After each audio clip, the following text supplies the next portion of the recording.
Et à la fin de chaque message qu'il envoie à chaque église, il dit par exemple, celui qui vaincra, je ferai asseoir avec moi sur mon trône, comme moi j'ai vaincu.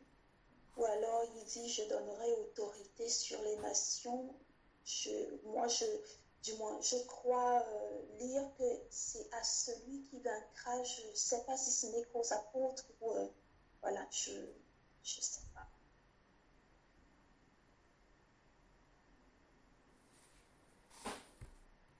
Et sœur Patricia, il faut que tu arrives à faire la différence entre les paraboles du Seigneur et certaines réalités. Nous tous, nous allons nous asseoir avec le Seigneur. Nous tous, ce n'est pas que les apôtres, nous tous ceux qui seront restés fidèles au Seigneur, qui vont rester dans la sanctification avec le Seigneur, c'est ceux qui auront vaincu. C'est pour ça qu'il dit aussi, celui qui persévérera jusqu'à la fin sera sauvé. Non, nous tous, nous allons nous asseoir avec le Seigneur. Mais nous tous, nous n'allons pas nous asseoir à la même place. Ça, je peux te l'assurer. Il y a des gens qui vont s'asseoir à côté de Jésus directement. Peut-être moi, je serai dans la 10 millième rang. Quelqu'un sera dans la 1 millième rang. Tandis que Paul, Pierre, Jean et Jacques, eux, ils seront beaucoup plus proches du Seigneur. Parce que nous n'avons pas servi comme eux. Ce sont des réalités. Mais toujours est-il que nous serons tous avec le Seigneur. Mais est-ce que nous avons payé le même prix? Il y a un prix à payer pour le service que nous faisons. Dieu ne fait pas de favoritisme, mais Dieu va donner à chacun. C'est pour ça que dans Apocalypse chapitre 20, on nous a dit que les livres vont être ouverts et chacun recevra selon ce qu'il a reçu. Moi, je ne veux pas être dans mon raisonnement, mais je veux croire à ce que la parole dit, que dans le royaume des cieux, c'est les apôtres, les 12 tribus qui vont avoir le rôle d'ouvrir le bal, qui vont gérer, qui vont gouverner avec le Seigneur. Certainement que nous aussi, nous aurons des gouvernances. Mais je n'aurai pas la même gouvernance que l'apôtre Paul, ni l'apôtre Jean, ni l'apôtre Pierre. Pourtant, je crois avoir un don d'apostolat. Mais je ne serai pas assis au même niveau que l'apôtre Paul, au même niveau que l'apôtre Pierre, au même niveau que l'apôtre Jean. Parce que ce sont des gens qui ont combattu plus que moi, qui ont fait plus que moi. Mais toujours est-il que nous serons tous assis avec le Seigneur. Parce que nous avons tous persévéré. Mais le rang que nous allons occuper au ciel, même aujourd'hui dans le monde, on voit ça. Hein? Quelqu'un qui a travaillé toute l'année pour avoir son bac, il va avoir son bac avec mention. Celui qui n'a pas travaillé pour avoir son bac, il aura son bac. Mais il n'aura pas la mention. Il va faire les études supérieures, mais il n'aura pas la mention dans son dossier. Dans le service du Seigneur, il y a aussi la mention. Et c'est pour ça qu'à la fin de vie de l'apôtre Paul a dit, j'ai combattu le bon combat. Désormais, on n'a pas le temps, sinon nous parlerons des couronnes. Il dit, désormais, la couronne de justice m'est réservée. Il y a la couronne de vie aussi. Il y a plusieurs couronnes que nous aurons au ciel. Mais nous n'aurons pas les couronnes parce que, bon, je me suis assis sur les genoux du Seigneur. Il a dit, bon, tellement je t'aime bien, Jean-Paul, je te mets la couronne de vie. Tellement je t'aime bien, je te mets la couronne de justice. Mais je recevrai la couronne en fonction de mon combat que j'ai fait sur la terre. En fonction de comment j'ai galéré pour le Seigneur. En fonction de comment j'ai témoigné pour le Seigneur. Mais je serai sauvé. Même 1 Corinthiens chapitre 3 parle de ça. On va lire 1 Corinthiens chapitre 3 rapidement. 1 Corinthiens chapitre 3.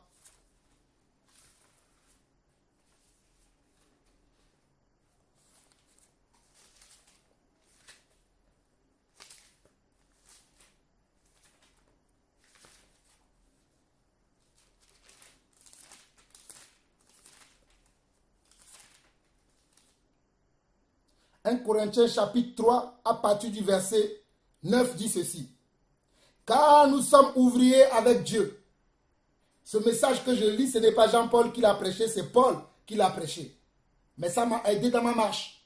Paul dit ceci, c'est Paul qui écrit ça. Il dit, car moi, Paul, et son compagnon, ses compagnons qui travaillaient avec lui, il dit, car nous sommes ouvriers avec Dieu, vous êtes les champs de Dieu, l'édifice de Dieu. selon la grâce de Dieu qui m'a été donnée, avons-nous toutes les mêmes grâces? Non. Je n'ai pas la grâce de mon frère Joseph Georges, ni de mon frère Alain Patrick. Alain Patrick n'a pas la grâce de Jean-Paul. Jean-Paul n'a pas la grâce de maman Julienne. Maman Julienne n'a pas la grâce de la sœur Nadia. Et Patricia n'a pas la grâce de... On a des grâces différentes. Pour le service de Dieu. Pour l'utilité commune. Même ces grâces que nous avons, certains d'entre nous, nous avons peur même de l'utiliser. Ou bien nous l'utiliser comme à petit feu. Nous ne l'utilisons pas dans l'intégralité. Nous y mettons des réserves. Moi, je ne mets pas de réserves dans ma grâce. Je donne tout le temps. Là, normalement, ce soir, je devais me dire qu'il faut que je me couche parce que là, j'avais de la famille chez moi, comme je viens de vous le dire. Mais je continue de servir le Seigneur. Mon oncle que j'ai chez moi, c'est le petit frère direct de ma mère qui vient chez moi. Mais quand on a fini de manger, je lui ai dit, mon oncle, si tu ne me vois plus ce soir, sache que je vais être avec mes frères parce qu'ils connaissent ma vie. Il m'a dit, non, je sais, vas-y. Demain matin, 8 h, je vais aller chercher le frère Alain à l'aéroport. Mais je suis dans la veillée, il ne sait pas à quelle heure la veillée va finir. Est-ce que tout le monde paye ce prix-là? Je ne suis pas en train de me glorifier, hein, ce sont des exemples pour que nous puissions comprendre certaines choses, certaines réalités. Des fois, je rends du travail. Pour tous mes frères, on rend du travail, j'appelle le frère Joël, il me dit non, j'ai rendez-vous avec telle soeur. Mon frère ne peut pas parler maintenant, je vais te rappeler lorsque je finirai avec le frère ou la soeur, et des fois c'est à minuit. Et nous continuons à parler des fois jusqu'à 2 h ou à 1 h du matin. Vous ne savez pas cela. Vous payez le même prix? Ah ben ne soyez pas étonnés qu'au ciel aussi, les récompenses ne seront pas la même. J'avance maintenant. Au verset 10, il dit, selon la grâce de Dieu qui m'a été donnée, j'ai posé le fondement comme un sage architecte et un autre bâti dessus. Mais que chacun prenne garde à la manière dont il bâtit dessus. Car personne ne peut poser un autre fondement que celui qui a été posé, savoir Jésus-Christ. Et je pense que tout à l'heure, lorsque je lisais Apocalypse chapitre 21, on nous parlait encore de quoi? Des fondements. Que les 12 apôtres sont des fondements. Sur quel fondement nous sommes baptisés, nous sommes bâtis aujourd'hui? Il y a des gens qui sont bâtis sur le fondement de Simon Kimbangu. Il y a des gens qui sont bâtis sur le fondement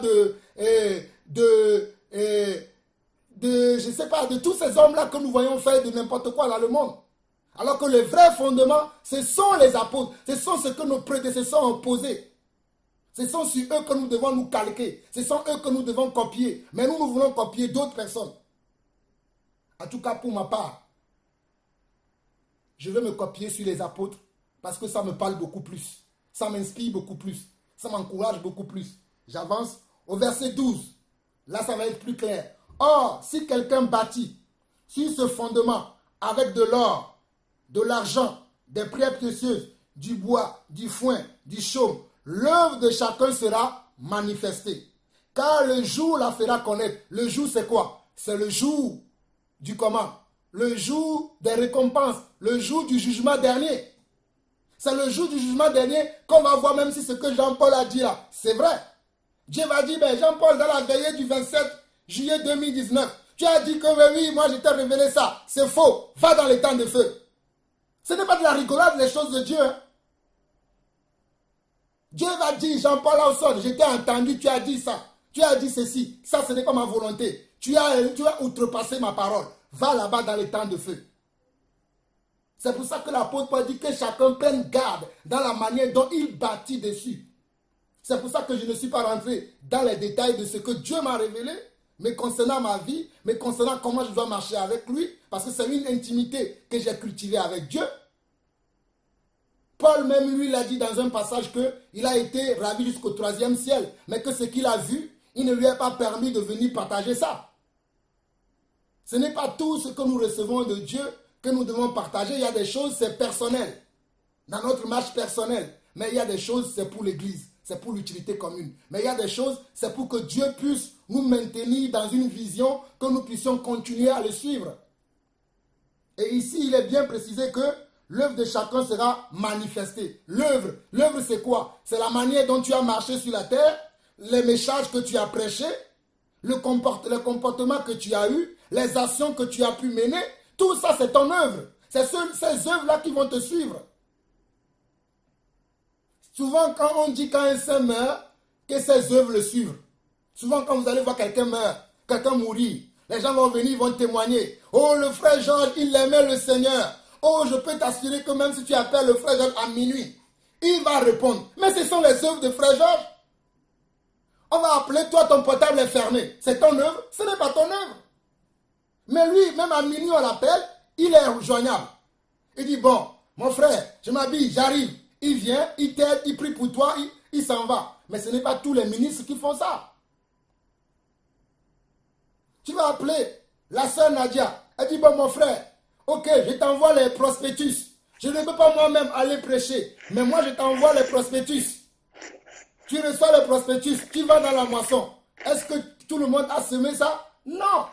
Mais l'œuvre de chacun sera manifeste. L'œuvre, ce sont les actions concrètes de foi que nous posons tous les jours, chaque minute qui passe. C'est ça qui va être manifesté devant le Seigneur. Si c'est basé sur son fondement, conduit par sa parole, conduit par son esprit, la suite nous dit ce qui va arriver.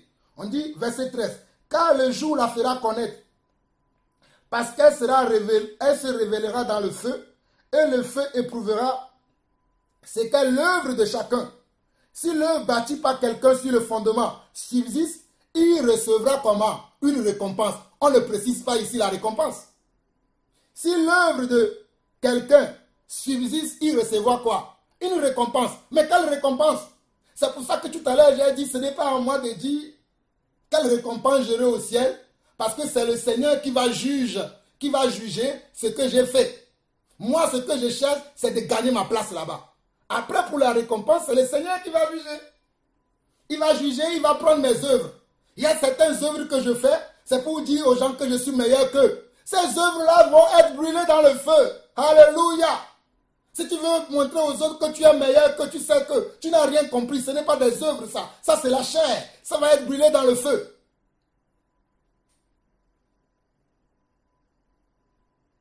Il est bien écrit ici au verset 14. J'aimerais que ça soit clair. Si l'œuvre bâtie par quelqu'un, là il n'est pas question des apôtres, il n'est pas question de la tribu, c'est la question de nous tous. Si l'œuvre de quelqu'un, bâtie par quelqu'un, si le fondement subsiste, déjà, toujours est-il qu'il faut faire l'œuvre, il faut le faire, mais il faut le faire sur quoi? Sur le fondement des apôtres. C'est pour ça que les apôtres et les prophètes sont importants dans l'église. Parce que c'est eux qui nous ont amené le vrai évangile. C'est eux qui nous ont amené la pensée de Dieu. On ne peut pas parler de l'évangile sans parler de Jésus et ses apôtres. Si quelqu'un me dit qu'il prêche Jésus aujourd'hui, sans parler, un jour je parlais avec les témoins de Jéhovah, dans la maison, chez moi. On discutait, ils m'ont dit que moi je parlais, du parler en langue. Ils m'ont dit que non, le parler en langue n'existe plus. Que le prophète Smith a reçu du Seigneur, c'est lui maintenant qui est le prophète. J'ai dit, messieurs, ils étaient nombreux même le jour-là. J'ai dit, messieurs et dames, je vous admire de votre courage que vous avez d'aller dans les maisons parler aux gens. Mais malheureusement, vous n'êtes pas enseignés. Et ne pensez pas que je vous insulte. Je vous dis la vérité. Il n'y a pas que Joseph Smith qui est prophète. Il y a d'autres prophètes que Dieu a appelés. La Bible dit que Dieu a fait des dons aux hommes. Il a appelé les uns apôtres, prophètes, évangélistes, pasteurs et docteurs. Donc si nous devons écouter que votre prophète là, tout ce que les autres prophètes ont fait, nous n'allons pas les écouter. Si je vous dis que écoutez que moi, le frère Georges n'a-t-il pas reçu une grâce de la part du Seigneur? Le frère Alain n'a-t-il pas reçu une grâce de la part du Seigneur? Les autres frères que nous avons dans le Seigneur n'ont-ils pas reçu une grâce de la part du Seigneur? Mais il y en a qui pensent aujourd'hui qu'il n'y a que eux qui ont reçu la grâce. C'est pour ça qu'ils créent des religions. Moi, je n'ai pas de religion. Je partage ma foi gratuitement avec celui qui veut l'entendre. Ce n'est pas obligé. Si quelqu'un ne veut pas entendre ma foi, je ne vais pas venir et tu dois m'entendre. Non, moi je connais non, ce n'est pas par la force, mais c'est par l'esprit, dit le Seigneur. Moi, je ne prêche plus par la force. Ça fait des années que j'ai compris ça. C'est pour ça que je ne lutte pas, je ne lutte même pas pour les âmes. Parce que je dis toujours que les âmes, c'est Dieu qui va les attirer à moi. Il y en a qui pensent, ils jeûnent. Seigneur, je veux 1000 âmes, je veux 50 000 âmes. Moi, je ne jeûne pas pour les âmes. J'ai dit, Seigneur, amène vers moi ceux qui sont appelés à marcher avec moi. C'est tout. Dieu m'envoie les âmes. Donc, on doit comprendre que nous tous, nous aurons une récompense, mais ce n'est pas moi qui décide de la récompense que je dois avoir. C'est notre Père, le Seigneur, qui va juger nos œuvres, qui va prendre nos œuvres, il va le balancer dans le feu. S'il l'œuvre pas dans le feu et il n'est pas brûlé, alors il dira, bon, tu auras la couronne de vie. Bon, tu auras la couronne de justice. Bon, tu auras la couronne de gloire. C'est lui qui va le décider. Ce n'est pas toi-même. Mais si tu es si confiant avec le Seigneur, tu travailles si généreusement avec le Seigneur, tu pourras avoir la grâce. Parce que Dieu n'est pas figé. Il a fait la grâce à l'apôtre Paul de savoir quelle couronne il aura dans le ciel. Pourtant, le nom de l'apôtre Paul sera écrit sur les 12 portes. Mais en plus de ça, il aura la couronne que lui-même il a dit dans 2 Timothée chapitre 4. Lorsqu'il parlait à Timothée, il a dit, Timothée, fais l'œuvre de l'évangéliste. Timothée est un évangéliste. Lui, il était quoi? Il était apôtre. Il dit à Timothée, fais l'œuvre de l'évangéliste comme moi. Car moi, j'ai combattu le bon combat de la foi. Désormais, la couronne de justice m'est réservée. Parce que Dieu le lui a révélé. Il parle de ce qu'il a révélé. Dieu le lui a révélé. Et ça, c'est par rapport à la marche que tu as avec le Seigneur. Par rapport à ton intimité avec le Seigneur, Dieu peut te révéler des choses. Dieu a révélé à Abraham sa descendance. Il a dit à Abraham, lève-toi, va regarder le ciel, compte les étoiles. Abraham est mort. Est-ce qu'il a vu tous ces enfants-là? Il les a vus de loin. C'est ce que Hébreu nous dit dans Hébreu chapitre 11. Il a vu que qui? Il a vu que Isaac. Mais toute la descendance après, Abraham ne l'a pas vu. Il a vu pas les étoiles. C'est ça la foi. J'avance. Au verset 15, il dit, si l'œuvre de quelqu'un est consumée, il perdra sa récompense. Pour lui, il sera sauvé, mais comme au travers du feu. Donc, il y a des gens qui n'auront pas de récompense au ciel. Ce n'est pas moi qui le dis. Il est écrit, si l'œuvre de quelqu'un est consumée, c'est-à-dire, toi qui es orgueilleux, tu parles de tout le temps de ton orgueil, de tout ce que tu fais. La Bible va dire, le Seigneur va dire, comme tu es orgueilleux, tu es sauvé, mais tu n'auras aucune récompense. Tu vas aller t'asseoir dans la chaise de derrière là-bas. Croyez-moi, dans le ciel, il y aura les gens qui seront derrière. Je vous assure, ce sont des choses qui sont des réalités. Il y aura des gens qui seront proches de Jésus comme ça, mais il y aura qui seront à 1000 mètres là-bas. Pourquoi? Parce qu'ils n'ont pas pris le Seigneur au sérieux. Prenons de l'or. L'or, c'est quoi? L'or, c'est une belle pierre. Mais quand on le prend dans la terre, elle est encore comment? Elle est sale. Il faut la polir pour qu'elle devienne l'or qu'on voit. Également pour le diamant. Le diamant est une pierre précieuse. Mais quand on le prend dans la terre, elle est comment? Elle est tout craquée. Il faut la polir pour qu'elle devienne la pierre qu'on voit souvent les femmes, les hommes porter sur eux. Mais nous aussi, Dieu veut nous polir avec quoi? Avec la parole pour que le meilleur puisse sortir de nous-mêmes. Mais nous luttons avec Dieu. Dieu veut nous polir. Abandonne ci.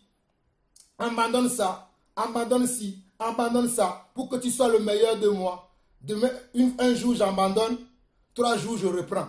2 jours j'abandonne. 6 jours je reprends. Mais c'est pour ça on sort. Je ne délaisse personne, je parle de moi.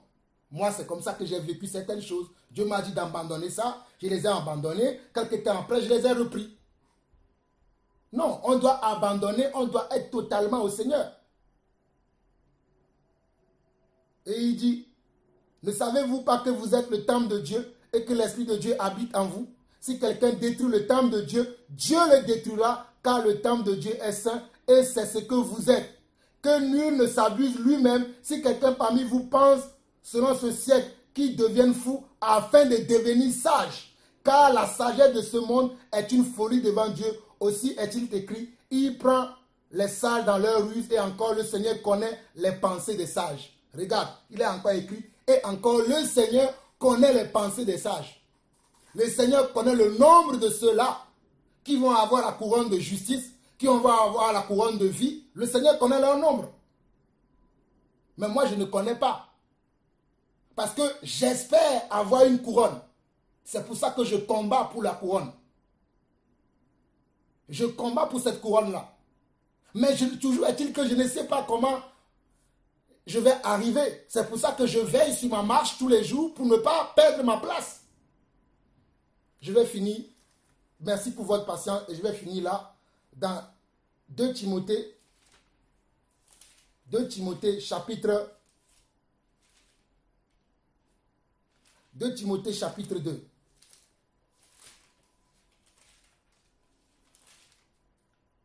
2 Timothée chapitre 2. Après, on verra 2 Timothée chapitre 4 et je vais m'arrêter là. Parce que là encore, il est question de comment nous combattons. Jésus a bien dit, ouais, celui qui va vaincre, il va s'asseoir avec moi. Mais vaincre, il y a beaucoup de paramètres à prendre en compte.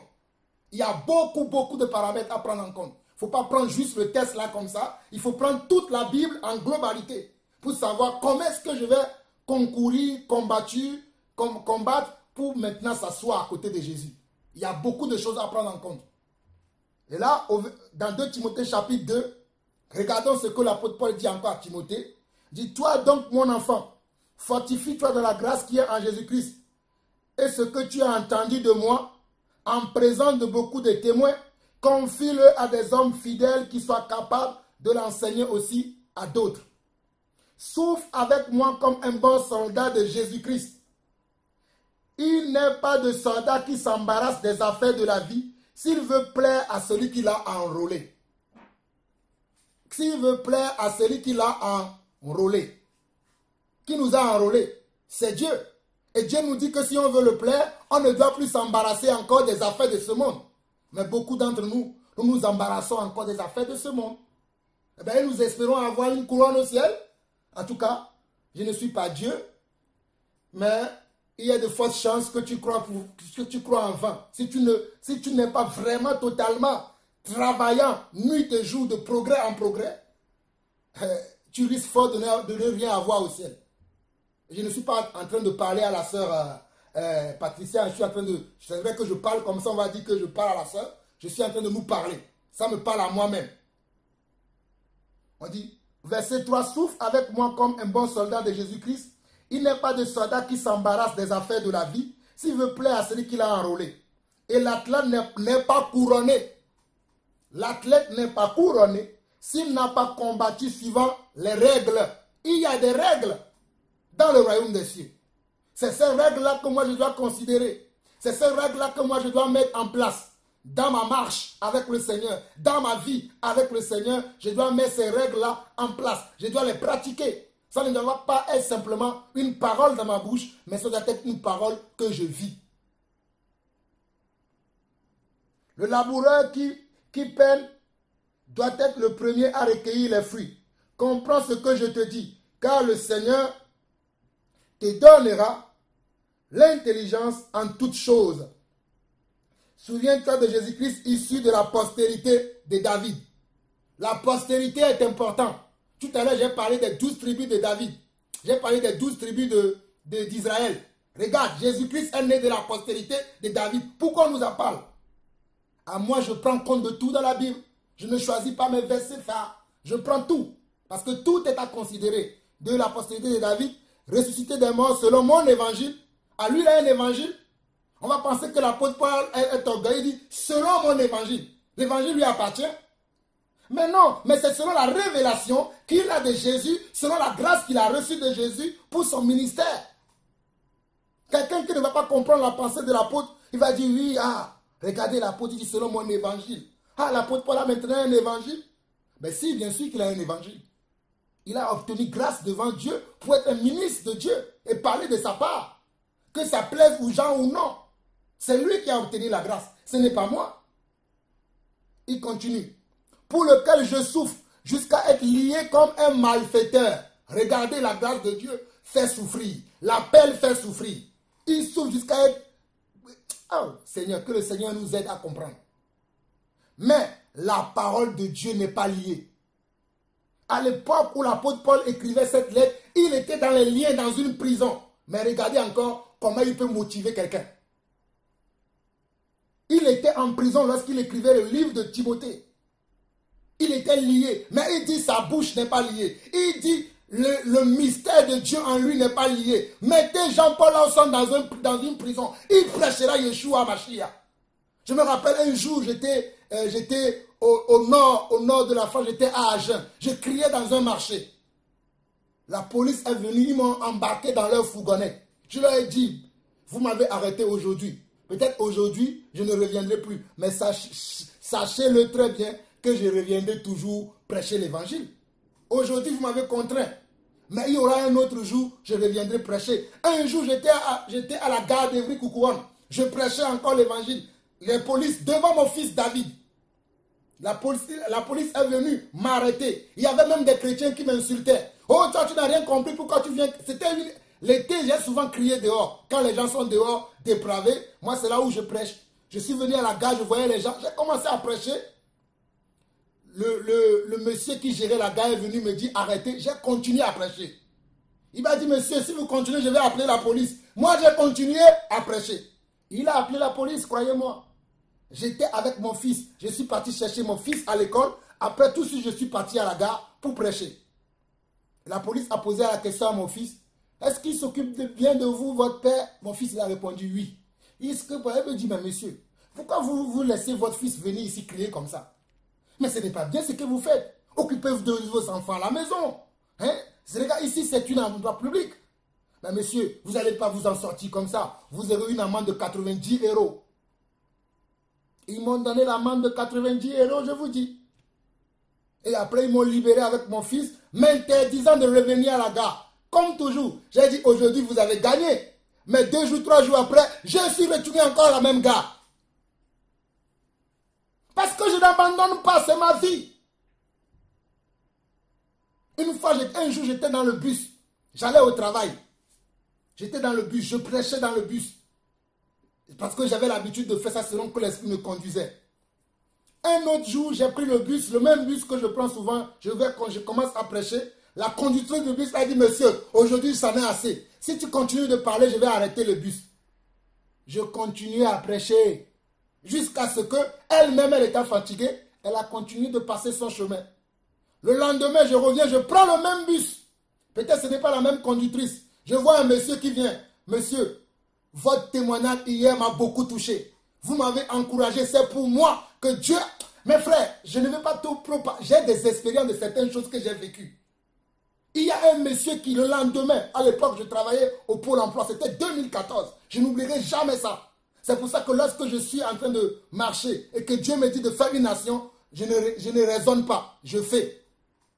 Il y a le monsieur là qui est venu me voir le lendemain. Il m'a dit, monsieur, même quand la conductrice de bus vous menaçait, j'ai vu que vous continuiez à parler. Il a commencé à me parler de sa vie. Et j'ai été ému de compassion pour ce monsieur. J'ai prié avec lui ce jour-là alors que j'allais au travail. On a pris contact, je l'appelais de temps en temps pour l'encourager. C'est ça l'œuvre de Dieu. C'est ça l'œuvre de Dieu. C'est ce que l'apôtre Paul dit ici, il dit, pour lequel je souffre jusqu'à lier comme un malfaiteur. Combien de fois je n'ai pas été lié comme un malfaiteur dans ce pays, la France? Pourtant, je ne volais pas, je ne tuais pas, je disais simplement Jésus-Christ est Seigneur, croyez en Jésus. C'est ça qui fait de moi un malfaiteur. J'avance. C'est pourquoi je supporte tout à cause des élus. Regardez ce que l'apôtre dit, verset 10. C'est pourquoi je supporte tout à cause des élus, afin qu'eux aussi obtiennent le salut qui est en Jésus-Christ avec la gloire éternelle. Cette parole est certaine. Si nous sommes morts avec lui, nous vivrons aussi avec lui. Si nous persévérons, nous régnerons aussi avec lui. Si nous le régnons, lui aussi nous régnera. Cette parole est-il contradictoire en ce qui se dit dans les évangiles? Non. Mais c'est pour ça que moi je dois prendre toute la totalité de la Bible pour fonder comment? Ma marche, ma discipline, ma conduite. Si nous sommes infidèles, il demeure fidèle car il ne peut se relier lui-même. Regarde le verset 14. Ou regardons le verset 14. Rappelle ces choses en conjurant devant Dieu qu'on évite les disputes de mots qui ne servent qu'à la ruine de ceux qui écoutent. Efforce-toi de te présenter devant Dieu comme un homme éprouvé, un ouvrier qui n'a point à rougir, qui dispense droitement la parole de la vérité.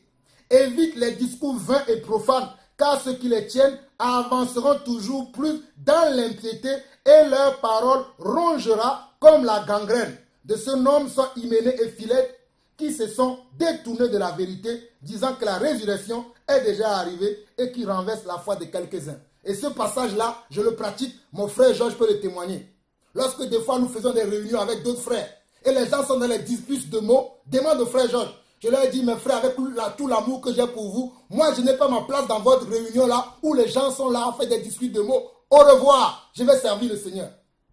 Parce que je fais de ces choses, comment, une discipline à ma vie. Et très prochainement, nous aurons encore des réunions avec les frères. J'ai déjà prévenu mes frères que moi, je ne vais pas venir discuter. L'évangile de discussion, tel est monté, tel est descendu. Je ne suis plus à ce niveau-là. Moi, je dois faire l'œuvre de Dieu. Ceux qui veulent discuter, qui discutent. Moi, je dois faire l'œuvre. Si je viens, je vois que c'est encore des discussions, comme j'ai prévenu les frères. Que Dieu vous bénisse. Continuez sans moi, moi j'avance. Parce que ces choses-là, j'ai fait d'une application à ma vie. Comme Paul l'a dit à Timothée, vers le verset 14, il dit, rappelle ces choses. Pourquoi je me tue à rappeler ces choses? Il dit, rappelle ces choses en conjurant devant Dieu, qu'on évite les disputes de mots qui ne servent qu'à la ruine de ceux qui écoutent. Efforce-toi de te présenter devant Dieu comme un homme éprouvé, un ouvrier qui n'a point à rougir, qui dispense droitement la parole de la vérité. Moi, je veux être un ouvrier qui dispense la parole de Dieu droitement, dans la vérité en plus. Et j'évite les discours vains et profanes. 2 Timothée chapitre 4. 2 Timothée chapitre 4, c'est ce que je disais tout à l'heure. Lorsque Paul parlait encore à Timothée, il dit, je t'en conjure devant Dieu et devant Jésus-Christ qui doit juger les vivants et les morts, et au nom de son avènement. Quel avènement? L'avènement que vous et moi nous attendons, dont nous parlons tout à l'heure, dont nous avons parlé tout à l'heure. Et de son royaume. Quel royaume? Le royaume nouvel céleste que je vous ai parlé tout à l'heure dans Apocalypse chapitre 21. Je sais de quoi je parle. Il y a l'avènement, mais il y a aussi le royaume. Je relis encore. Je t'en conjure devant Dieu et devant Jésus-Christ qui doit juger les vivants et les morts. Apocalypse chapitre 20, on a parlé de quoi? On n'a pas parlé des jugements des vivants et des morts. Ah oui, ma foi, elle est basée sur la foi des apôtres. Ça fait au moins aujourd'hui, je peux dire, ça fait 17 ans que je sers le Seigneur. J'ai commencé petit. J'ai fait des parcours, je ne suis même pas encore arrivé, je suis encore étudiant à l'école du Saint-Esprit. J'apprends tous les jours. J'apprends de mes frères, j'apprends de mes soeurs, j'apprends des autres frères que j'ai un peu partout dans le monde.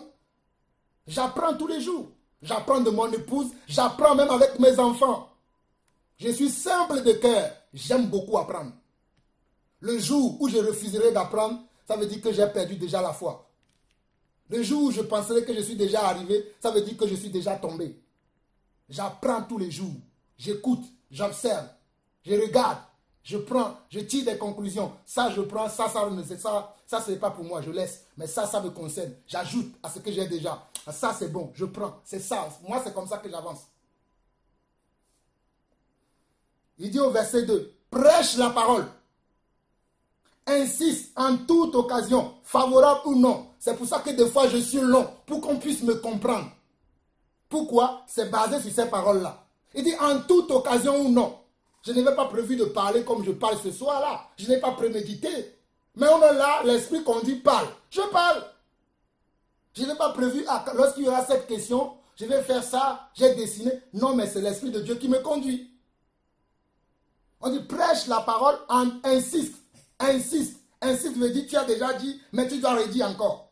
En toute occasion, favorable ou non, reprend, censure, exhorte avec toute douceur, dans le but de quoi? Et en instruisant, dans le but d'instruire. Non pas de dire aux gens que moi je suis déjà arrivé, comme certains qui disent, moi je suis assis à la droite de Dieu. Moi je ne suis pas encore assis. Je ne suis même pas encore debout. Je suis encore par terre. Que le Seigneur me relève.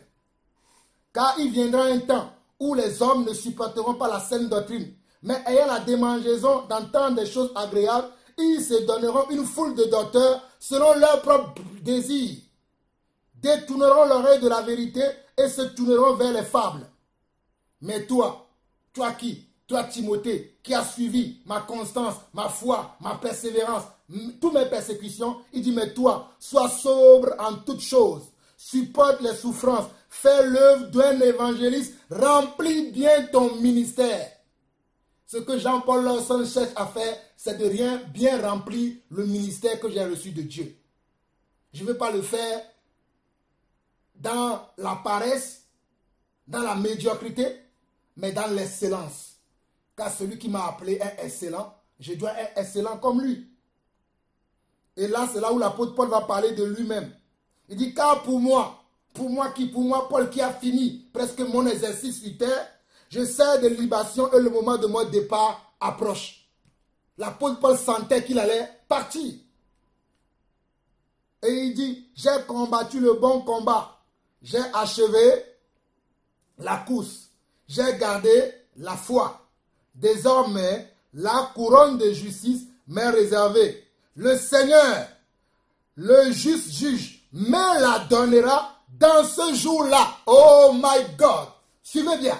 Le Seigneur, le juste juge, me la donnera dans ce jour-là, et non seulement à moi, mais encore à tous ceux qui auront aimé son avènement. Aimes-tu l'avènement du Seigneur, mon frère? Aimes-tu l'avènement du Seigneur, ma soeur? Donc tu as ce que tu dois faire ici. Travaille à ta sanctification. Travaille à ta foi. Paul nous donne la révélation. Dieu lui a révélé la couronne qu'il va recevoir. Mais Dieu lui a dit, tu ne seras pas seul. Voici une réponse encore à ta question, ma soeur Patricia. Non seulement qu'il sera dans la lignée des apôtres, il aura une couronne, mais Dieu l'a révélé que même les élus qui auront aimé l'avènement du Seigneur, selon 1 Corinthiens chapitre 3, qui leurs œuvres vont passer dans le feu, eux aussi auront une couronne, comme l'apôtre Paul. Mais c'est pour cela que je me permettais de dire tout à l'heure que c'est selon comme la marche que j'ai fait que Dieu va m'attribuer une couronne. Si j'ai été sincère dans ma marche, si j'ai été fidèle dans ma marche, si j'ai été franc dans ma marche, si je me suis comporté sans irrégularité dans ma marche. Cela ne veut pas dire que je dois être parfait tous les jours. Hein. Je peux tomber. Mais si je tombe, est-ce que je reconnais que je suis tombé? Tout à l'heure, la sœur Patricia parlait de l'Apocalypse. Dans l'Apocalypse chapitre 2, le Seigneur dit par la bouche de Jean, il dit à celle qui a abandonné son premier amour, il dit quoi? Il dit, rappelle-toi de là où tu es tombé et répands-toi et comment? Et refais les œuvres que tu refaisais avant. Pratique les œuvres, tes premières œuvres que tu faisais avant. Dieu, des fois, va nous dire, il va nous mettre à cœur de nous rappeler à notre souvenir là où on est tombé pour nous racheter. Dieu nous aime trop. Combien de fois Dieu ne m'a pas racheté? Et il continue de me racheter encore. Combien de fois je n'ai pas désobéi à Dieu? Combien de fois je n'ai pas désobéi à Dieu? Mais la Bible dit qu'il est lent à la colère et il est riche en miséricorde. Que Dieu nous fasse miséricorde. J'avance. Bon, je m'arrête ici parce que c'est au verset 7 que je voulais arriver. Il dit, j'ai combattu le bon combat, j'ai achevé la course, j'ai gardé la foi. Donc il faut combattre le bon combat de la foi. Il faut achever. Ce n'est pas que je commence mais je n'achève pas. Moi j'ai vu des gens avec qui on a commencé à servir le Seigneur. Beaucoup d'entre eux sont retournés dans le monde aujourd'hui. Beaucoup d'entre eux sont divorcés, ils se sont remariés, ils se sont redivorcés encore. Certains d'entre eux, je continue à les exhorter à se repentir. Moi, je suis toujours avec mon épouse. Mais qu'est-ce que je dois faire? La Bible dit que celui qui est debout prenne garde de ne pas tomber. C'est pour ça que je sollicite votre prière. Priez pour moi, ce n'est pas facile. Non pas pour moi tout seul, mais pour nous tous, vos frères, qui vous encourageons, qui vous exhortons tous les jours. Priez pour nous, parce que nous sommes les plus misérables en attaque. Il y a 2 mois de cela, ma mère qui m'a mis au monde était malade jusqu'à... Si je vous montre la photo de ma mère, vous allez rire. Vous allez dire, mais c'est lui qui parle là, c'est sa mère. Mais Dieu a eu pitié de moi. Il a restauré la vie de ma mère. Si je vous montre sa photo lorsqu'elle était malade et ce qu'elle est aujourd'hui, c'est grâce aux prières avec mes frères. On priait les soirs pour elle. Et Dieu l'a restaurée. Parce que quand le diable n'arrive pas à nous avoir, des fois il peut arriver à avoir nos enfants, nos parents, parce que nos enfants n'ont pas la foi comme nous. Ça, c'est encore un autre angle que nous ne voyons pas. Si le diable veut t'attaquer, il ne t'arrive pas à t'avoir. Crois-moi, il va commencer à attaquer tes enfants. Si tu ne discernes pas que c'est Satan pour combattre le bon combat, et tu penses que c'est juste un petit rhume, mon frère, ma soeur, ce que je dis là, je l'ai vécu aussi. Il y a 2 ans de cela, mon épouse était gravement malade. Gravement malade. Mais j'ai combattu. Je priais nuit et jour. Mais Dieu a eu pitié de nous. La batterie qu'elle avait attrapée, la batterie est partie. L'infection est partie. Elle est complètement guérie. Mais vous pensez que quand c'était arrivé, c'était facile pour moi? C'était dur. Mais je combattais. Mes frères combattaient avec moi. On a eu la victoire. Mais ce n'est pas fini. C'est pour ça qu'il dit, j'ai combattu le bon combat, j'ai achevé la course. Il y en a qui n'achèvent pas. Ils sont des lâches. Apocalypse chapitre 20. Ils vont abandonner. Moi, je ne veux pas être lâche ni incrédule. Ce que je lis, c'est la vérité. Même si je ne vois pas encore des choses, je crois. Je suis dans l'expectative de les voir s'accomplir dans ma vie, pour moi et avec moi. J'ai gardé la foi. Désormais, la couronne de justice m'est réservée. Le Seigneur, le juste me la donnera dans ce jour-là, et non seulement à moi, mais à tous ceux qui auront aimé son avènement. Je vais lire un dernier passage qui est juste à côté de Timothée. C'est Tite chapitre 2. Et je bénis le Seigneur. Hier, mon épouse et moi-même, c'était le livre de la semaine que nous avons médité. Le livre de Tite. Ça nous a fait beaucoup de bien. Ça nous a mis sur les rails. Le livre de Tite. Si vous avez l'occasion, méditez-la. Tite chapitre 2. Regardez. Il dit pour toi, dis les choses qui sont conformes à la saine doctrine. C'est Paul qui dit encore à Tite de dire les choses qui sont conformes. Il y a des choses qui ne sont pas conformes à la saine doctrine. Où on est à longueur de journée, on prophétise. Je vois que tu vas être une femme d'affaires. Je vois que tu vas épouser un homme très riche. Moi, vous ne me verrez pas dire, ah bon, à moins que le Seigneur me permette de donner ce genre de message. Mais moi, je parlerai toujours de la saine doctrine. C'est des choses qui sont conformes à la saine doctrine. C'est la grâce que Dieu m'a donnée. Moi, je n'ai pas la grâce de flatter les gens. J'ai la grâce de prêcher un évangile dur. Ceux qui me connaissent, moi, j'ai une étiquette qui est placée sur mon nom. Jean-Paul, il prêche un évangile dur. C'est ça. Tout le monde sait ça. Qui ne sait pas ça? Tout le monde.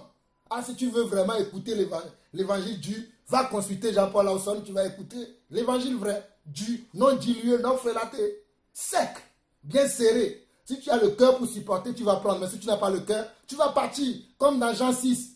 Jésus a prêché, les gens ont dit ces paroles est dures, qui peut l'entendre? Mais ça n'a pas changé Jésus. Hein. Il dit que les vieillards doivent être sobres, honnêtes, modérés, saints dans la foi, dans l'amour, dans la patience. Dit que les femmes âgées doivent avoir aussi l'extérieur qui convient à la sainteté, n'être ni médisant, ni adonné aux essais du vin, qu'elles doivent donner de bonnes instructions dans le but d'apprendre aux jeunes femmes à aimer leur mari et leurs enfants. Je n'ai pas parlé de cela quand on parlait des enfants tout à l'heure. Que le rôle de la femme, c'est d'abord aimer son mari, honorer son mari et honorer sa famille. Au lieu de vouloir aller prêcher dans les trains, distribuer les prospectus, d'abord, commence dans ton foyer. Verset 5. À être chaste, occupée au sein domestique, bonne, soumise à leur mari, afin que la parole de Dieu ne soit pas calomniée. Exhorte de même les jeunes gens à être modérés, te montrant toi-même à tous égards un modèle de bonnes œuvres. On nous dit aujourd'hui que les bonnes œuvres ne sont plus. On peut vivre comme on veut. Une fois sauvé, sauvé pour toujours. Voici, il est écrit, en étant un modèle de bonnes œuvres, en donnant un enseignement pur, digne, une parole saine, irréprochable, afin que l'adversaire soit confus, n'ayant aucun mal à dire de nous. Exhorte les serviteurs à être soumis à leur maître, à leur plaire en toutes choses, à n'être point contredisant, à ne rien dérober, mais à montrer toujours une parfaite fidélité, afin de faire honorer en tout la doctrine de Dieu notre Sauveur. Car, voilà, on dit, oh la grâce de Dieu, on est dans l'année de grâce. Tout est permis, je peux faire tout. On nous dit, car la grâce de Dieu, source de salut pour tous les hommes, a été manifestée. Elle nous enseigne à renoncer à l'impiété et aux convoitises mondaines et à vivre dans le siècle présent selon la sagesse, la justice et la piété. En entendant la bienheureuse espérance et la manifestation de la gloire de notre Dieu et Sauveur Jésus-Christ, c'est encore quoi? C'est toujours l'avènement. Lorsque j'attends l'avènement, qu'est-ce que je fais? Je dois renoncer à la convoitise. Je dois renoncer aux choses mondaines. Je dois renoncer à ce siècle-là. Avons-nous réellement renoncé? Chacun a sa réponse. J'avance. Il est donné lui-même pour nous afin de nous racheter. Nous sommes au verset 11. Au verset 14 plutôt. Il s'est donné lui-même pour nous afin de nous racheter de toute iniquité et de se faire un peuple qui lui appartienne, purifié par lui et zélé pour les bonnes œuvres. Sommes-nous zélés pour les bonnes œuvres? Moi, je suis très zélé pour les bonnes œuvres. J'aime beaucoup les bonnes œuvres. J'aime beaucoup faire de bonnes œuvres. Parce que je sais qu'elles ont été préparées d'avance pour que je les pratique. Verset 15. Dis ces choses, exhorte et reprends avec une pleine autorité, que personne ne te méprise. Dis ces choses, exhorte et reprends avec une pleine autorité, que personne ne te méprise. Que Dieu nous bénisse. Amen. Amen. Amen. Amen. Amen. Amen. Gloire au Seigneur. Si. Oui. C'est moi, papy. C'est moi. Ah, oui. Ma soeur Sandra, comment tu vas? Ah, je vais bien à la fatiguée. Je vous demande pardon pour trouver mon micro et pour parler un petit moment. Parce que je peux parler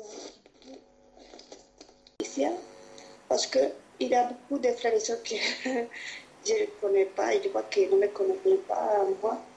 Et je peux?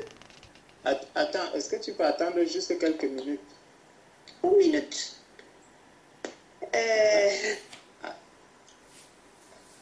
Attends quelques minutes, ma soeur, s'il te plaît. Et, sauf si tu voulais intervenir par rapport à ce dont on est en train de parler. Oui, bien sûr. D'accord.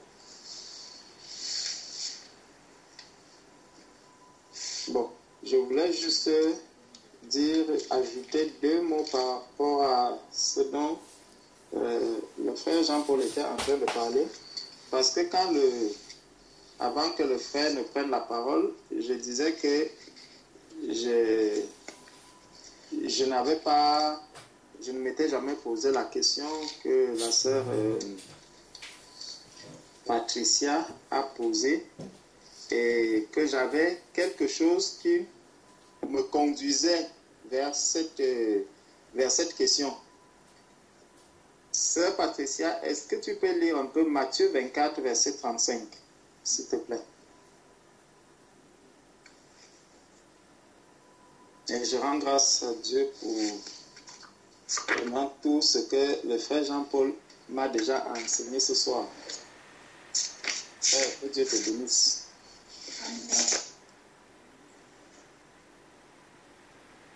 Matthieu 24. 24, verset 35.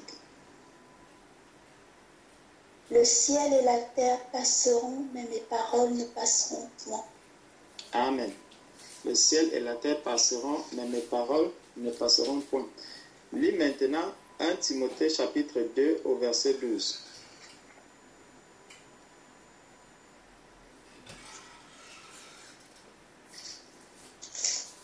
1 Timothée chapitre 1 Timothée chapitre 2 au verset 12. Je ne permets pas à la femme d'enseigner ni de prendre de l'autorité sur l'homme, Ok. lequel doit demeurer dans le silence. Amen. Donc, tu vois que le Seigneur qui dit que le ciel et la terre ne passeront pas, passeront, mais que ces paroles ne passeront point. Quand on regarde donc par rapport à la question que tu as posée,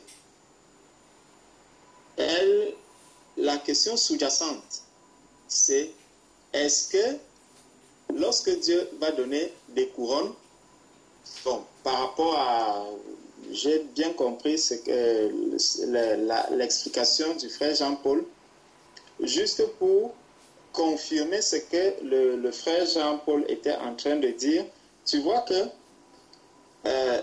déjà l'autorité, Dieu, par rapport à sa parole, Dieu ne donne pas l'autorité à la femme la femme n'a pas l'autorité de dominer sur l'homme. Est-ce que tu vois? Ça veut dire quoi? Ça veut dire que lorsque l'Église est enlevée, la question que l'on peut se poser, est-ce qu'il y aura toujours les hommes et les femmes? Hein? Est-ce que ça veut dire, est-ce que la notion d'homme et de femme disparaît Oui, après l'enlèvement? c'est ça la question même. Tu vois un peu.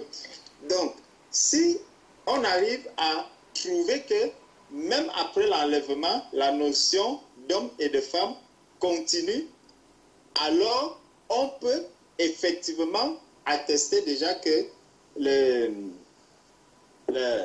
le gouvernement ne sera pas donné aux femmes si la notion de femme continue, le sexe féminin continue d'exister et que cela ne pourra être attribué qu'aux hommes. Donc, comme le frère nous montrait que les apôtres vont conduire, que c'est eux qui auront cette responsabilité, qu'aucun apôtre n'était une femme. Donc, au moins, on partira sur l'idée, avec la certitude que cela peut être accordé aux femmes ou que cela ne sera pas accordé aux femmes. Parce que dans Matthieu 24, verset 35, Dieu nous dit que le ciel et la terre passeront, mais ses paroles ne passeront point. Et que parmi ces paroles qu'il a données, parmi ces paroles, il y a celle qui nous vient de 1 Timothée 2,12 où le Seigneur dit « Je ne permets pas à la femme d'enseigner ni de prendre de l'autorité sur l'homme. » Est-ce que jusque-là, on est d'accord? On part sur cette base? Oui. D'accord. Bon, on va donc regarder parce qu'il y a beaucoup de choses qui peuvent nous amener à croire que la notion du sexe va disparaître. Prenons Matthieu chapitre 22 au verset 30.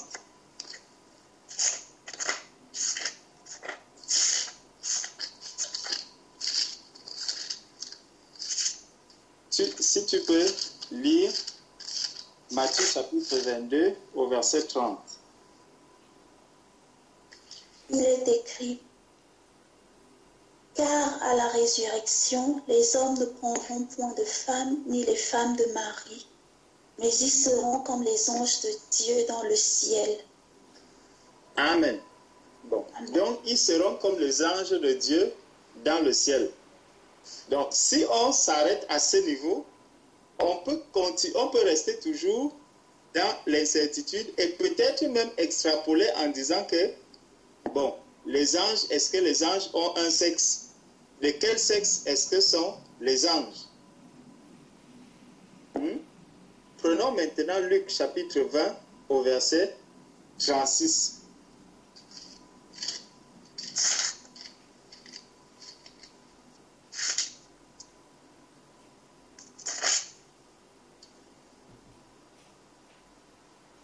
Il est écrit, car ils ne pourront plus mourir parce qu'ils seront semblables aux anges et qui seront fils de Dieu et ton fils de la résurrection. Amen. Jusque-là, on est toujours en train de voir que à la résurrection, tous ceux qui vont être ressuscités ne pourront pas, la question du mariage entre hommes et femmes, elle ne va plus exister. Hein? Elle ne va plus exister. Maintenant, allons donc voir quelque chose dans 1 Samuel. Prenons 1 Samuel, chapitre 28.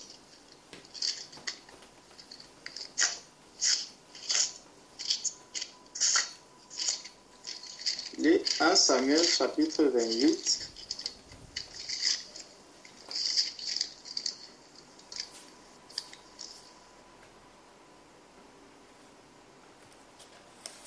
À partir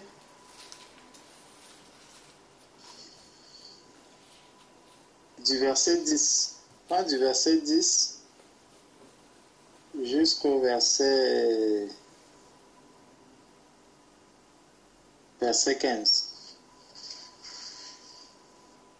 Il est écrit, Saül lui jura par l'Éternel en disant, l'Éternel est vivant, il ne t'arrivera point de mal pour cela. La femme dit, qui veux-tu que je te fasse monter? Et il répondit, fais-moi monter Samuel. Lorsque la femme vit Samuel, elle poussa un grand cri et elle dit à Saül, pourquoi m'as-tu trompé? Tu es Saül? Le roi lui dit, ne crains rien, mais que vois-tu? La femme dit à Saül, je vois un Dieu qui monte de la terre. Il lui dit, quelle figure a-t-il? Et elle répondit, c'est un vieillard qui monte et il est enveloppé d'un manteau. Saül comprit que c'était Samuel et il s'inclina le visage contre terre et se prosterna. Samuel dit à Saül, pourquoi m'as-tu troublé en me faisant monter? Saül répondit, je suis dans une grande détresse. Les Philistins me font la guerre et Dieu s'est retiré de moi. Il ne m'a pas répondu, ni par les prophètes, ni par des songes. Et je t'ai appelé pour que tu me fasses connaître ce que je dois faire. Amen. Qui a été vu ici?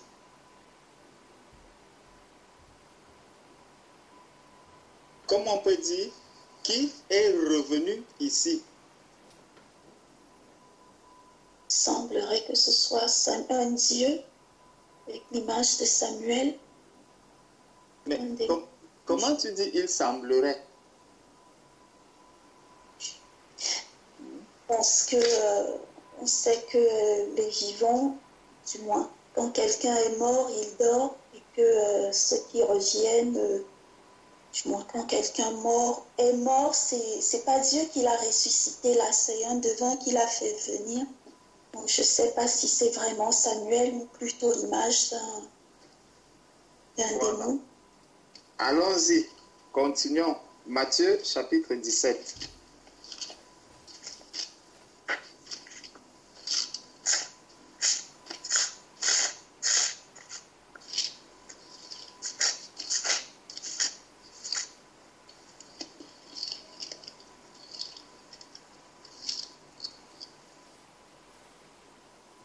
Matthieu chapitre 17. Là, commence toi-même à lire à partir du verset 1 jusqu'au verset 13.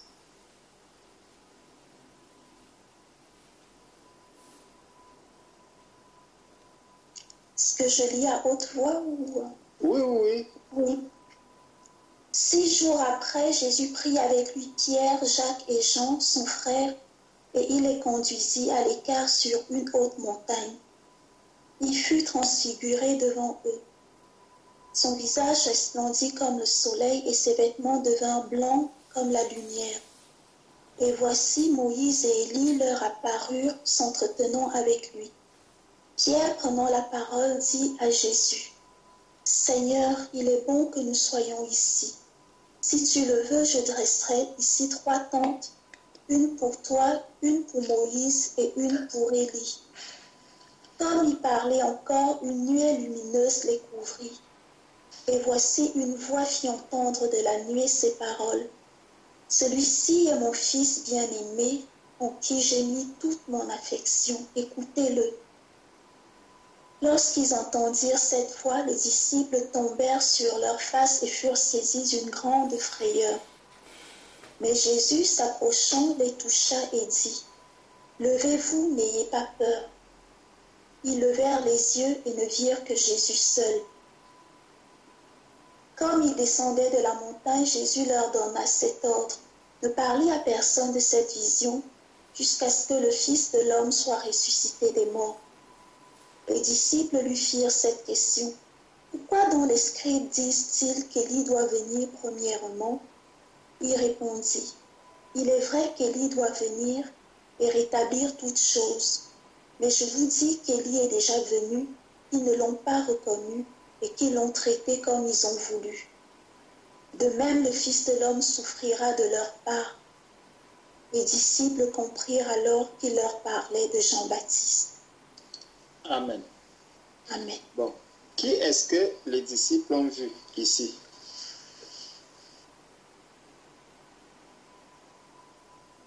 Jésus transfiguré et Élie et Moïse. Voilà. Est-ce que Élie et Moïse, est-ce que Moïse était déjà mort ou pas? Oui. Voilà, Moïse était déjà mort. On peut le voir dans Deutéronome 34. Maintenant, la question que je vais te poser, est-ce que Moïse, lorsqu'il revient ici, il a la forme d'un homme ou il a la forme d'une femme?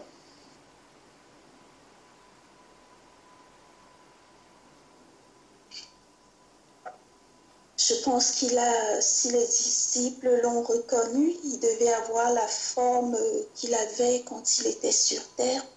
Gloire au Seigneur. Donc, il avait un autre corps, mais avec la même morphologie que celle qu'il avait lorsqu'il était sur la terre. N'est-ce pas? Oui. Donc, ça nous amène à voir un peu quelque chose, c'est que, allons encore dans Matthieu, continuons dans...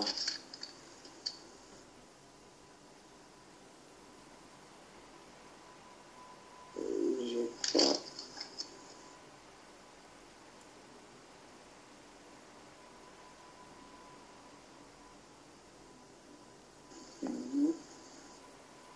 Attends.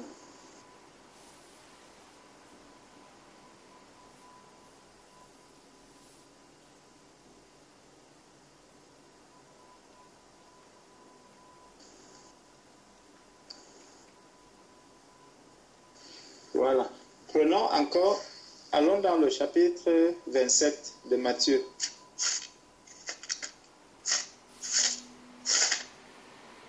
Ça, c'est après la mort de Jésus. C'est bon? Oui. Je parle de versets 52 à 53.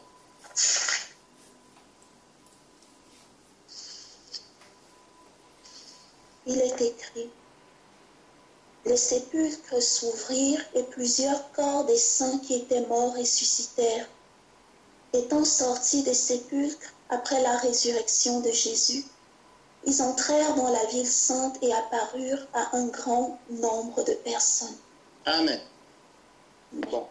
Quand le sépulcre de la sœur Patricia s'ouvre et qu'on voit Patricia sortir, est-ce que pour reconnaître que ça c'est le sépulcre de Patricia qui s'est ouvert et que c'est Patricia qui est sortie, est-ce qu'on va voir Patricia qui a une morphologie différente de celle qu'elle avait?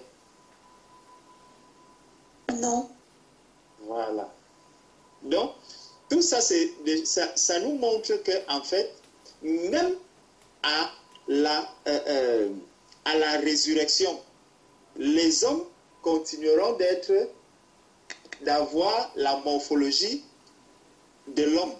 La femme continuera d'avoir la morphologie de femme. Ça, c'est juste pour montrer que, en fait, ce que Dieu a fait dès le début, parce que dès la création, Dieu a créé l'homme et il a créé la femme. Tu vois, il a créé cela tout au début à la création. Et quand tu regardes même dans le livre d'Apocalypse, il y a les animaux et tout, et tout, et tout, et tout. Donc l'homme et la femme, d'après ce que je lis dans les Écritures, je vois que même après la résurrection des morts, cette morphologie féminin, homme, elle continue. Quand on regarde par exemple les anges, la parole de Dieu nous parle beaucoup des anges sous la forme homme. Par exemple, l'ange Gabriel. Les hommes, généralement, c'est ça comment je peux dire ça? Bref, la morphologie féminine et masculine, le sexe, en fait, quand je regarde dans la parole de Dieu, ça ne disparaît pas. Quand Jésus-Christ ressuscite, à la résurrection, Jésus-Christ ressuscite, on voit qu'il a toujours la même corpulence que la morphologie que Jésus avait lorsqu'il était sur la terre. C'est pour ça que les disciples vont reconnaître Moïse, les disciples vont reconnaître Élie, et même Samuel, dont on a parlé tout au début. Donc, c'est pour ça que je disais, j'ai une petite idée de comment est-ce que je peux aborder la question par rapport à la notion du sexe et par rapport à Matthieu 24, 35, où le Seigneur dit que le ciel et la terre passeront, mais mes paroles ne passeront pas. Donc, seulement par cela, je me dis, est-ce que c'est à la résurrection? Oh, le Seigneur nous dit que dans le Notre Père, il dit que ta volonté soit faite sur la terre comme elle est au ciel. Donc, la volonté de Dieu que nous cherchons à appliquer sur la terre, sur la terre, on cherche à ce que la femme ne prenne pas autorité sur l'homme. Pourquoi? Parce que dans le ciel, les personnes qui ont dans la Jérusalem céleste, justement, je me dis, cette volonté de Dieu, elle est parfaitement appliquée dans la nouvelle Jérusalem. Donc c'est par rapport à ça que je confirme ce que le frère Jean-Paul était en train de dire, que ça ne pourra être que des frères. Des frères. Et par rapport au texte où il parlait des 12 portes et tout, c'est là où je comprends que effectivement ça peut être les 12 apôtres. Mais je pars sur le fait que ça sera certainement des frères. Parce que c'est les frères qui peuvent prendre l'autorité sur tout le reste. Et c'est eux qui vont donc se charger de gouverner. Parce que pour gouverner, on prend l'autorité. C'est l'autorité que l'on a lorsque on est dans le gouvernement. Donc, ma soeur, voilà le supplément que je pouvais apporter par rapport à ce que le frère Jean-Paul a dit. Amen. Amen. Gloire à Dieu pour cette réponse. Amen. Amen. Amen.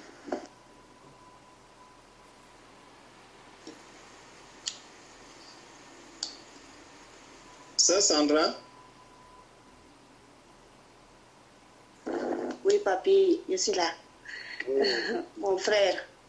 Je te demande pardon pour interrompre un petit peu ta réponse, mais j'étais tellement sûre que tu pouvais répondre à la question de la sœur Patricia. Mais à ta manière, en fait. Donc, ça que je voulais dire à la sœur Patricia, c'est que dans le début de notre communion avec le Seigneur, dans la marche avec le Seigneur, nous sommes tous pleins de questions. On a dans la tête tellement de questions et qu'on veut participer dans les forums de Skype pour éclairer beaucoup de questions, ma soeur. Je t'assure, vous voyez, si la sœur Patricia peut voir la caméra du frère Georges, avec ses lunettes, tout calme, tout tendre, douce. Vous voyez qu'il a la patience pour répondre, même à la pratique aussi, maintenant que j'écoute le frère Jean-Paul, en poésie, à sa manière, mais il aura toujours une réponse. Mais ma soeur, je te sorte à chaque fois qu'on est vraiment inquiète pour une question, je te sorte à entrer dans la prière et tu verras comment le Seigneur aussi te conduit dans beaucoup de choses que te va nourrir et te va faire grandir. Ça aussi, c'est un petit témoignage de qui était la sœur Sandra autour de vous, de sa conversion, de baptême, avec la connexion sur Skype. Oh, ma soeur, c'était la catastrophe. Hein. Mais avec la patience, la tempérance et l'amour qu'ont déposé notre frère et soeur en ce moment-là, c'est qui me conduit à me connecter un petit moment maintenant et de voir l'amour que déposent les frères et les soeurs par rapport à notre marche et notre croissance. On doit grandir et après, ça va aller, ma chérie. Ça va aller. Je ne me connais pas beaucoup, mais je vous aime tellement. Et je sais qu'à chaque fois que tu as une question, une interrogation, quelque chose qui te perturbe dans la tête par rapport au Seigneur, les frères, ils sont vraiment avec la patience pour te répondre. Et moi, je savais vraiment que Papi John, il voulait te répondre avec la telle sagesse, parce que c'est pour ça qu'on l'appelle le papi. Parce que il a vraiment de sagesse dans sa bouche. Donc, c'est ça simplement que je voulais dire. Je ne voulais pas dire grand chose, mais c'est simplement à l'accepter à chaque fois qu'il y a une question, vous avez la certesse que la patience et la sagesse de notre frère sera toujours disponible pour toi. Donc, bisous. C'est tout. Merci ma sœur, gloire à Dieu. Amen, amen, amen.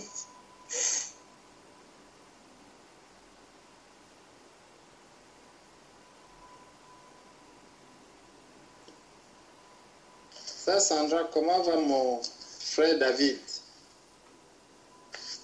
Ah, ça, c'est un grand témoignage. Ça, c'est un grand témoignage. Bon, je suis un petit peu faible, mais waouh, je suis tellement content d'être avec vous aujourd'hui. Vraiment content. Je vous donnerai des nouvelles et je ne sais pas comment je vais faire pour faire les grands témoignages, mais petit à petit. Petit à petit. Gloire à Dieu. Et maman est toujours là-bas? Oui, elle est là, ma mère est là, et Alpha, et on se prépare pour le déménagement. D'accord. On veut les cartons maintenant. Gloire à Dieu. Amen. Amen.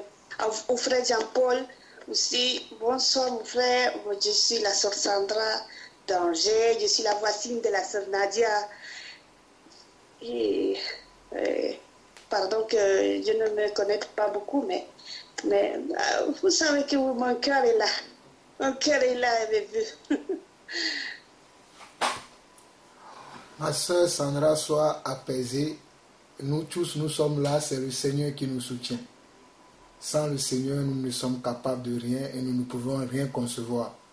C'est la relation avec le Seigneur qui est beaucoup plus importante. Que le Seigneur te bénisse.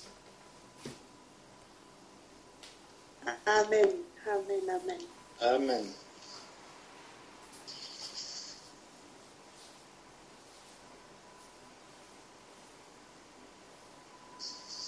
Frère Patricia, tu avais une autre question?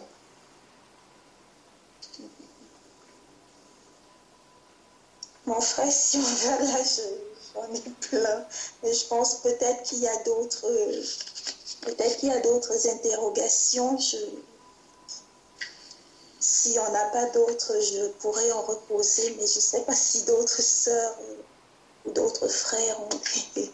Je ne veux pas trop monopoliser. Merci mon frère.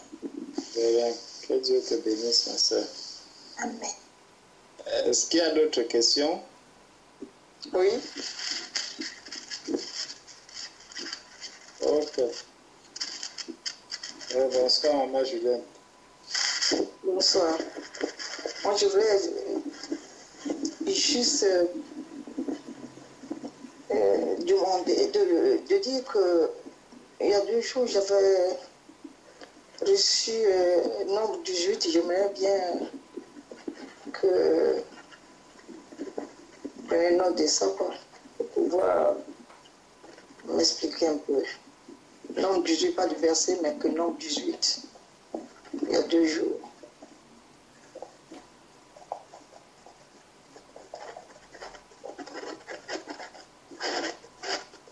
C'est ça que je voulais demander.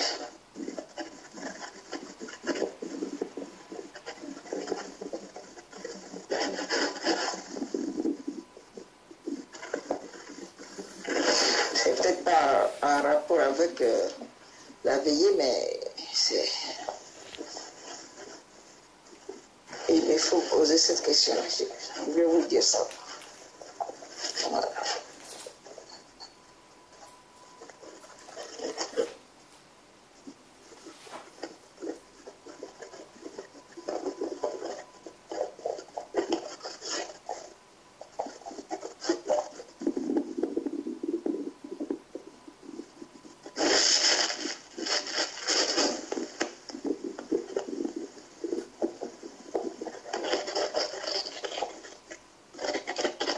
Allô? Oui. Oui, je demandais, tu disais que tu as reçu nombre 18 ou tu as médité sur nombre 18? Ouais.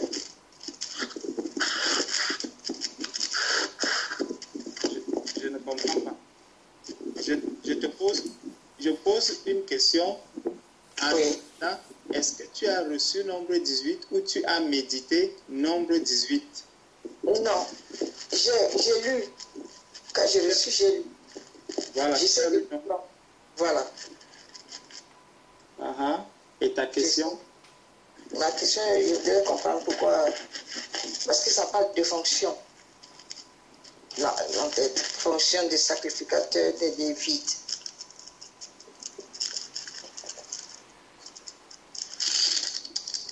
D'accord. Excuse-moi, mais frère Georges, parce que avant que je reçoive ça, j'ai reçu un cantique qui parle de fonction. Que donne ta vie à Jésus et tu ne seras jamais démis de tes fonctions. Et c'est 2 jours après que j'ai reçu nombre 18.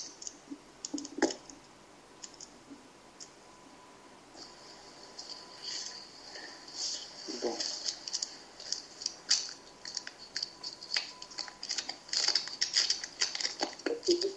Non, mais bon, je vous fais... Ah, je vous pose beaucoup de questions depuis ce temps. Je vous comprends.